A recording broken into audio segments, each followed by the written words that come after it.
Welcome to SVG TV News for Monday, February 6th, 2023.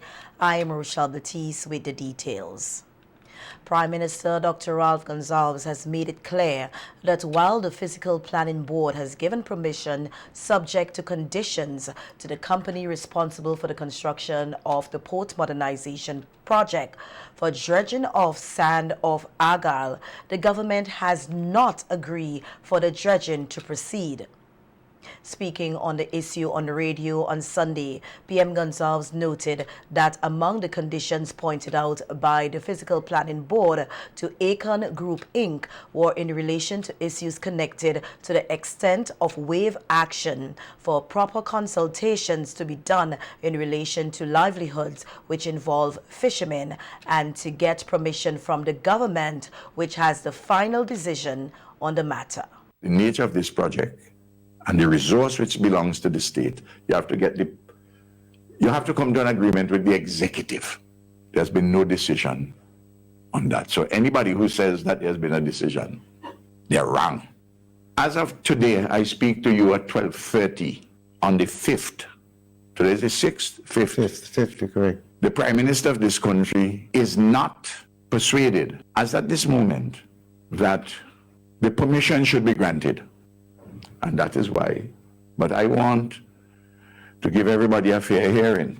I have asked Laura Anthony Brown and Linsky Douglas to get for me the study which was purportedly done by an independent entity concerning the wave action. I want also to see Selhorn's comments, our consultants, not any word of mouthing. I want to see their written assessment of those things. Also want to see all the material from which certain conclusions were drawn regarding videos which were taken of the area where the dredging is proposed to be done. The Prime Minister said he will also take into account what the fisher folk are saying, noting that some matters they may be right and on others they may be wrong.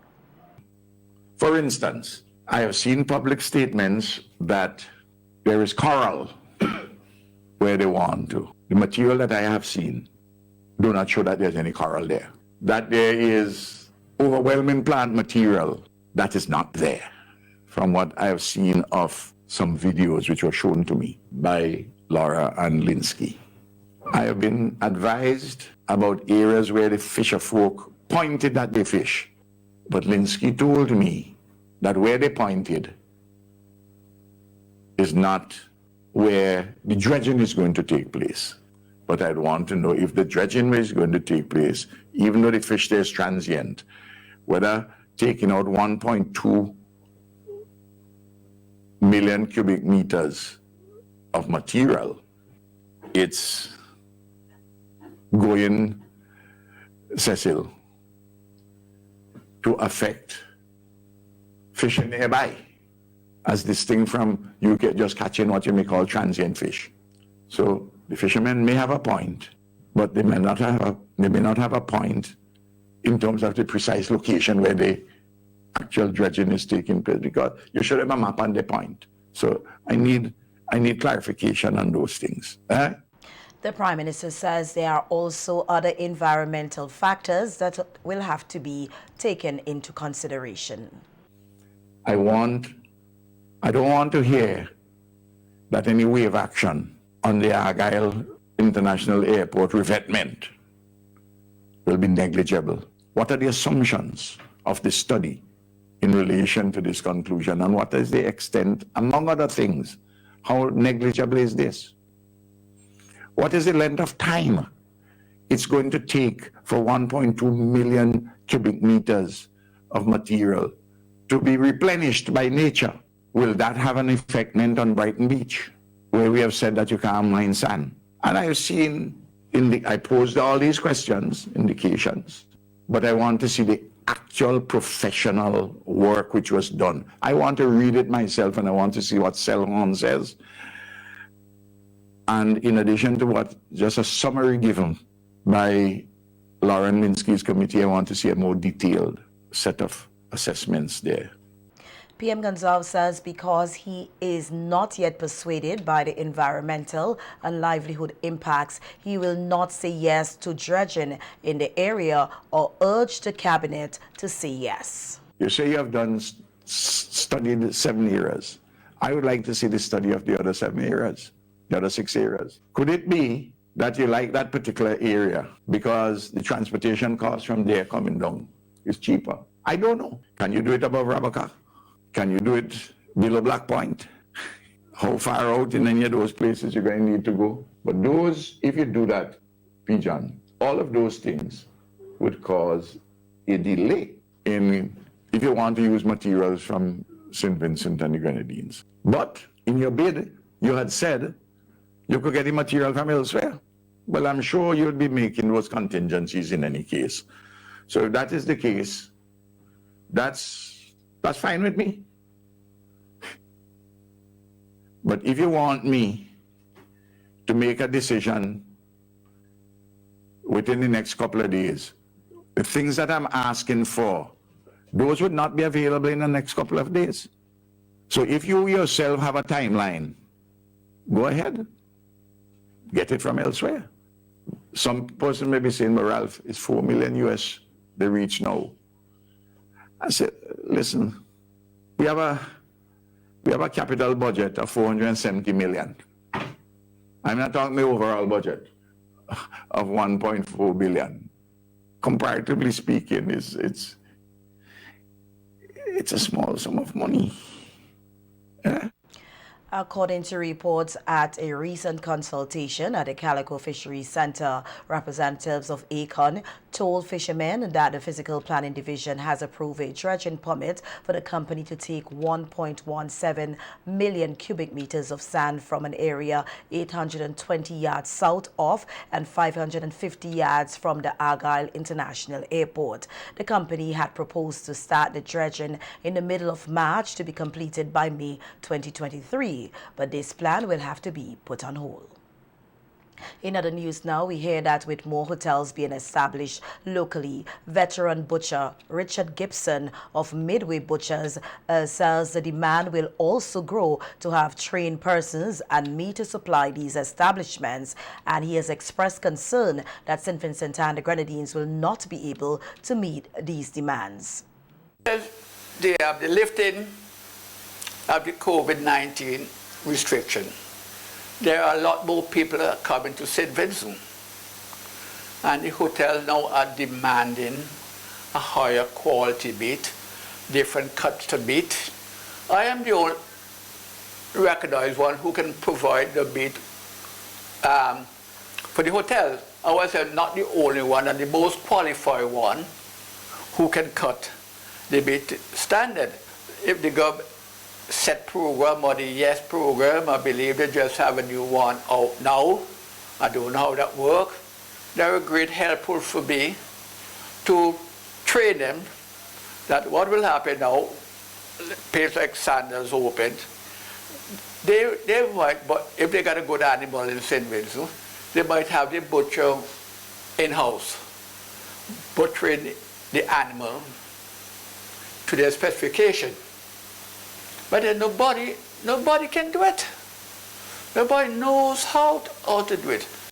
Gibson is of the view that if there is no meat and trained persons, the hotels will have no choice but to import meat and skills, which will make it difficult for the country's food import bill to reduce. I believe in export, but our country comes first. St. Vincent must have an ample supply that export. The Minister of Argyle said we have to buy our spice from Grenada. Grenada got mountain of spices. They can sell it anywhere in the world. St. Vincent gets spice anywhere they want. But they can't get the meat. So do we have to rely on Grenada to buy our meat to get spice? Is that something there? Why can't we? I know that the Treaty of Chagarama they talk about all the time. Well, look after yourself in St. Vincent. I see the Minister of Agriculture said that by 2025 they want to reduce the food bill import bill by 25%. I can't see it happening. Gibson, who is contemplating closure of his business, is one of the most recognized butchers here in SVG. He says he is willing to train people, but there seems to be a lack of interest in the meat industry. And a year ago, 10th of December 2021, the Minister Argyle came to see me. After the Prime Minister sent him to see me. He promised to come back to see me.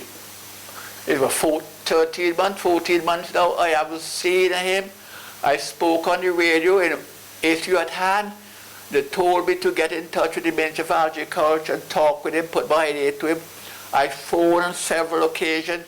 The Secretary said he will get in touch. Up to this day, he has not been in touch. So I don't know what. So it's a shame if I have to get out of it and just have the body trained to undertake the job. Because it's a skilled job, it's a good job to be in, and it's a good living to be earned from it. I mean, I love my butchery. It's 63 years this year, you know. Not 63 days, 63 years I'm doing it.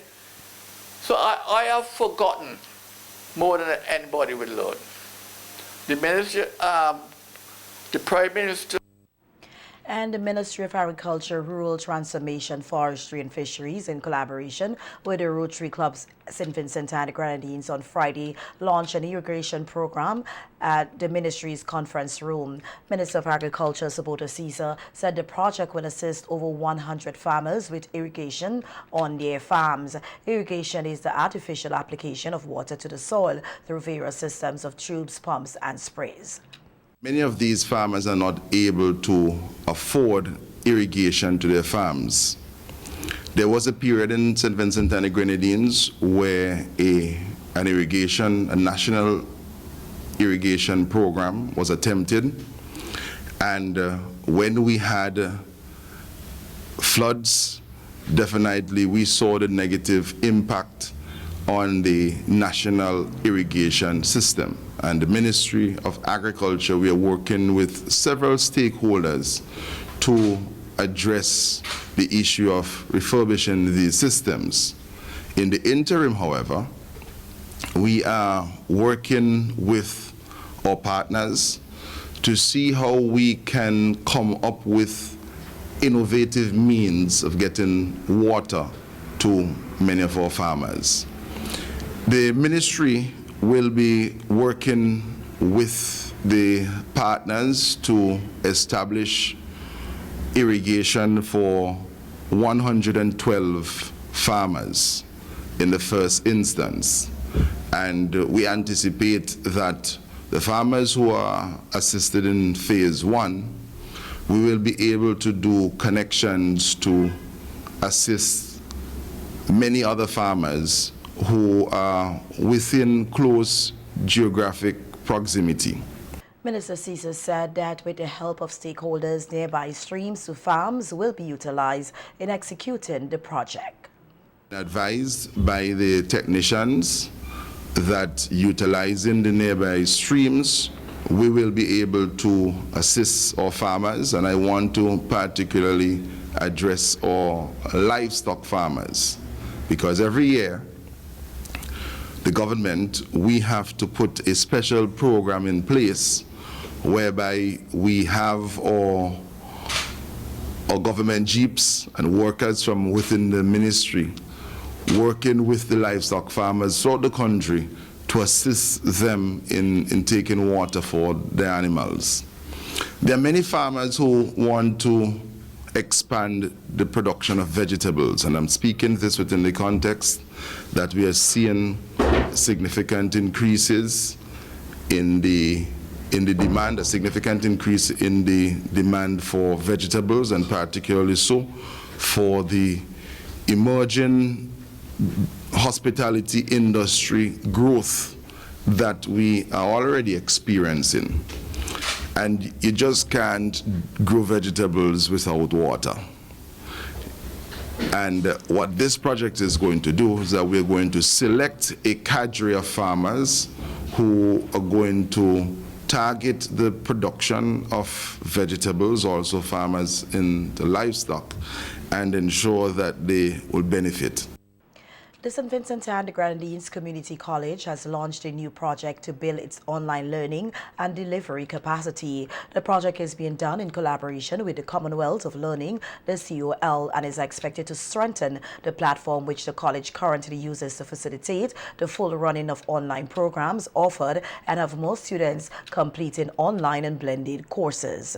The Agency for Public Information API in a news release says, speaking at a launch earlier today at the college, Director Nigel Scott noted that as a result of the COVID-19 pandemic, there was a delay in face-to-face instructions. Consequently, the college sought to strengthen the platform for online delivery and to ensure all lecturers are better equipped to function in the online environment. In providing an overview of the project, education specialist at the Commonwealth of Learning, Dr. Marriott Newman, indicated that the project has 4 strands through which individuals are integrated. The strands, Dr. Newman said, are faculty training, policy development, technical support, and culture of learner support. Prime Minister and Minister with responsibility for tertiary and higher education, Dr. Gonzalez, who was also addressed today's ceremony, noted that the government of St. Vincent and the Grenadines has been in the forefront of the region in advancing e-learning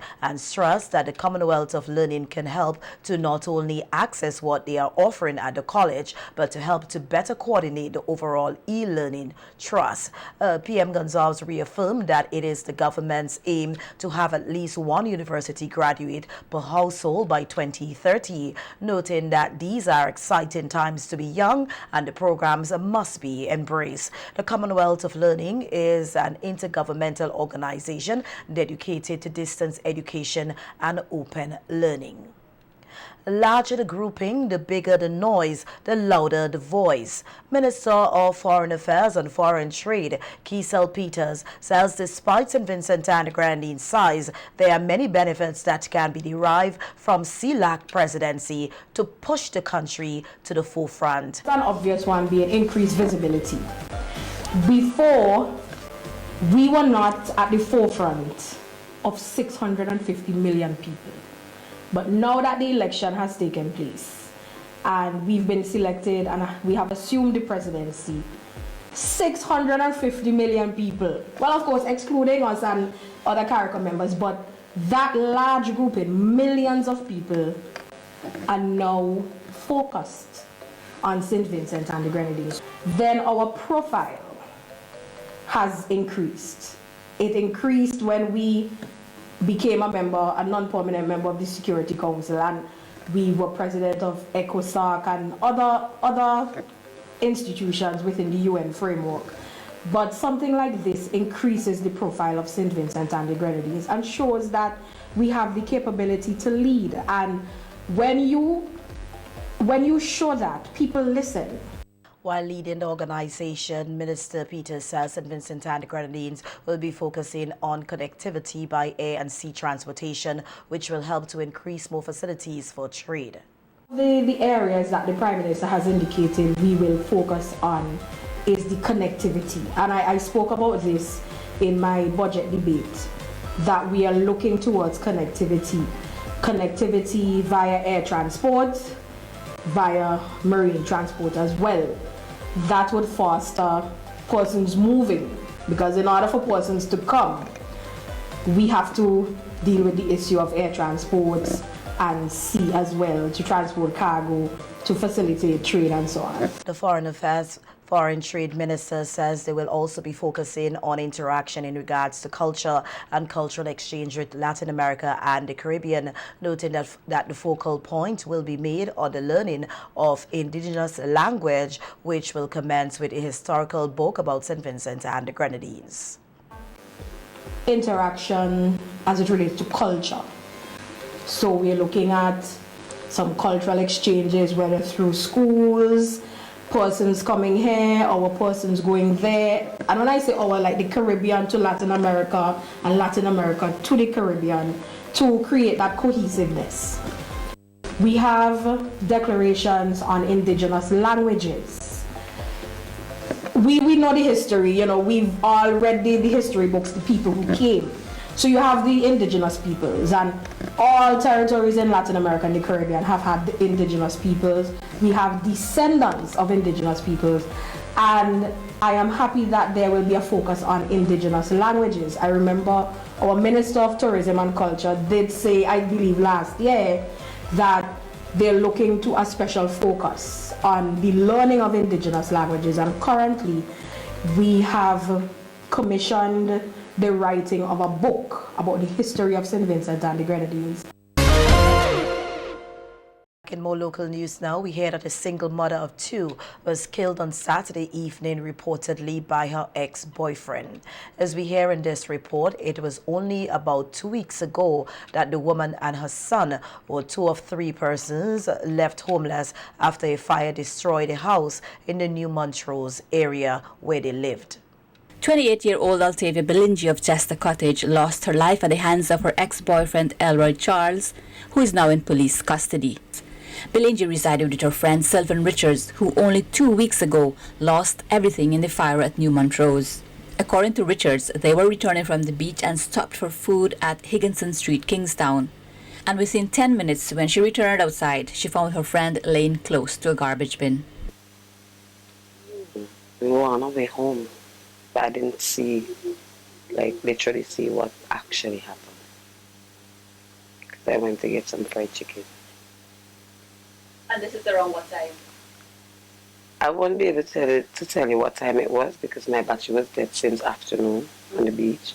But I know it was late. It was in the night because it was already dark. Her son was pointing and asking, "Auntie, what happened to my mommy?" And I saw her lying on the ground. And lots of police. It's her ex. That's her ex. He was in the same picture, or should I say the same news feed from the fire. Richard said on their way from the beach, they had spotted Belingi's ex-boyfriend walking in the opposite direction on Bay Street. But apparently he followed them in the dark. Richards, who knew Belingi for about 20 years, said that she took in Belingi in October 2022. And it came as a surprise when the ex-boyfriend showed up within an hour of the fire incident in New Montrose. I did not. I didn't even know he was around until I saw him actually trying to comfort me. They were together. He asked her to move out. She did and moved in with me. It would be off and on conversation. Belingi said she tried to help her friend in the best way she could, and while she eventually got out of the unhealthy relationship, it still ended tragically. Yep, get out and seek help. But when you get out, it became something else. Because she got out, but he was still around. Richard says she is happy that her friend had a good time at the beach on Saturday. We just went to just de-stress. So I wasn't looking for anything like that. I was just de-stressed from that fire. We just decided to go on the beach and cool off. Now, right, this present moment, heartbroken. The deceased was a single mother of two who had her 6-year-old boy living with her at the time of her passing. According to Richards, the little boy seems to be coping well. Larissa Pugsley-Kidd, SVG TV News. And as the dry season continues, Director of Forestry Fitzgerald Providence is appealing to Vincentians not to burn bushes as the fire can get out of control, causing large bush fires which can destroy the forest and the homes of wildlife. Providence made the appeal on NBC Radio Face-to-Face program this morning. Well, in terms of the dry season, we have the invasive lemongrass that is on the drier coastal areas. And that tends to burn, and most of it is caused by human persons, mischievous. Some may be hunting even though the hunting season is closed. some may use it to destroy. There's the cowitch plant that persons would burn to get rid of it, so because they don't want the things to fly from the cowitch and cause them irritation. And well, some people say there's some spontaneous, but we can't prove that fully as yet. Okay. Although if you have the materials there in the hot sun, you may get some spontaneous combustion. But we haven't proven that, but persons have recorded, said that they have noticed that happening in terms of they would have some areas where the fire just seemed to happen. But so we have that impact, particularly in the coastal areas around Camden Park, Kingstown, Edinburgh area. On the west coast, you would have areas where there would be lemongrass and the dry grass there persons would burn. Also when farmers may be clearing land, they burn the things that they cut, and that may spread into the surrounding vegetation. Providence, however, noted that this year's dry season is not as dry as a few years ago. This year's dry season, as in recent ones, have been not so dry as you would want to say, but we have in periods of a little rain, like last night you had Into more this than just a morning. little rain, and sometimes in the mornings you have rain at early morning time. So as would have been one of the predictions by the climate change experts, that you would have this impact on our weather patterns. So we have in a dry season because you can actually see it in the vegetation. The trees, particularly gumbo limber along the coastal areas, are turning yellow. The lemongrass is turning brown. So you see the impact of it. But you have in these periods of little rain, intermittent rain, but you also see in some areas where the soil is cracking already. And we may have some rains in the morning, but during the day it's extremely hot. There's low humidity, and the water just evaporates or it moves away. So still the plants are experiencing that period of dryness. So you have that impact in terms of the dry season now on us. I think if those who say, well, with the full moon comes some rain, well, that's what we had last night and this morning. But we have in those periods of intermittent showers during the dry season, which in some areas are good because it sustains our water flows, but it does have an impact on the environment, but the dryness is still there with us. In other news now, we hear that the Garifuna Heritage Foundation's Heroes and Heritage Month activities were officially launched today at a news conference held at the University of the West Indies Open Campus Conference Room. The activities include the 10th International Garifuna Conference, which will be held under the theme From Reaction to Action, Challenges and Opportunities for Promoting Reparatory Justice for Indigenous Peoples in the Caribbean, and the National Schools Garifuna Folk Festival and History Expo. The Garifuna Conference, which will be held from March 9th to 11, 2023, will take place at the National Insurance Services Conference Room from 8 a.m. daily. Technical advisor to the Garifuna Heritage Foundation, Zoila Ellis-Brown, said this year will see 5 distinguished speakers at the 10th International Garifuna Conference, including Prime Minister Dr. Ralph Gonsalves, who will provide a keynote address to conclude the event. This conference, this 10th International Garifuna Conference, and its theme will highlight some theoretical ideas which are gaining currency within the reparations movement as it seeks to actively promote and struggle for a reparations agenda for Indigenous people in CARICOM and the wider world. And I say this because there's now a reparations movement which is wider than CARICOM, which is wider than the Caribbean. We have been in touch with our Canadian Indigenous counterparts, our Australian Indigenous counterparts, and our Latin American Indigenous counterparts, who are seeking the same form of justice, reparatory justice. Ellis-Brown said that she hopes that the conference is widely viewed and participated by people across St. Vincent and the Grenadines and the region. It will be delivered in hybrid modality, and that is going to be by Zoom as well as face-to-face. The persons presently in St. Vincent and the Grenadines will be able to attend at the National Insurance Conference Room, and there is no cost to attend the conference, and you are encouraged to be there. We have invited students from the community college, and we also will invite, through the Ministry of Education, students from the secondary schools, including particularly the 3rd, 4th, and 5th forms, to attend and get exposed to some of the ideas that will be shared at the conference. Speaking on the National Schools Garifuna Folk Festival and History Expo, Senior Education Officer Aldia Gumstaya said that it will be held on March 3rd, 2023 at the Victoria Park and will feature an historical exhibition looking at artifacts and appliances of yesteryear. Therefore, I want to come today to urge all schools to participate in the 2023 Schools Folk Festival and the National Expo. This activity is part of the 10th International Garifuna Conference, which is being held under the theme From Reaction to Action, Challenges and Opportunities for Promoting Reparatory Justice for Indigenous Peoples.